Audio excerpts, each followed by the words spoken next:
রাজ্যের হাপানিয়ার বাসিন্দা 2 বছরের মনুশ্রী চৌধুরী স্পাইনাল মাস্কুলার অটোফি নামক এক বিরল জিনগত রোগে আক্রান্ত।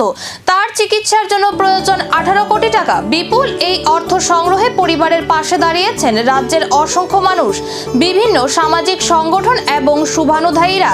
এই মানবিক উদ্যোগের ধারাবাহিকতায় বুধবার উদয়পুরের মাতা ত্রিপুরা সুন্দরী মন্দিরে মনুশ্রীর দ্রুত আরোগ্য কামনায় বিশেষ পূজা ও যজ্ঞের আয়োজন করেন মন্দিরের পুরোহিতরা।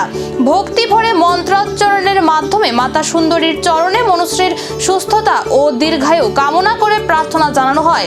মন্দিরের পুরোহিত চন্দন চক্রবর্তী বলেন, মায়ের আশীর্বাদে মনুশ্রী যেন দ্রুত সুস্থ হয়ে স্বাভাবিক জীবনে ফিরে আসতে পারে সেই প্রার্থনাই করা হয়েছে।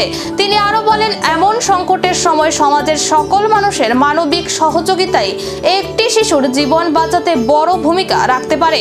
বর্তমানে মনুশ্রীর চিকিৎসার জন্য বিভিন্ন মাধ্যমে তহবিল সংগ্রহ চলছে। প্রত্যেকের সামান্য সহযোগিতাও তার জীবনে নতুন আশার আলো হয়ে উঠতে পারে। মায়ের এখানে তো আমরা মানে ম্যাক্সিমাম দিনই দেখা যায় যে আমরা মায়ের এখানে পূজা এবং যজ্ঞ তো চলতেই থাকে। তবে আজকের যে যজ্ঞটা সেটা একটু আলাদা ধরনের।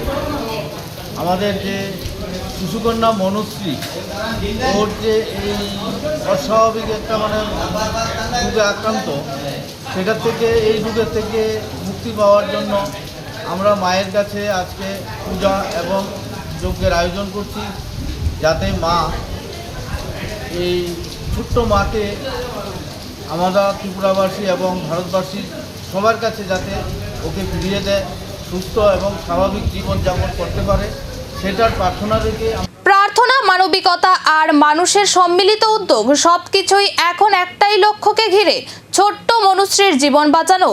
এবার কি সেই লড়াই সফল হবে? উত্তর লুকিয়ে রয়েছে মানুষের সহমর্মিতা ও সহযোগিতায়।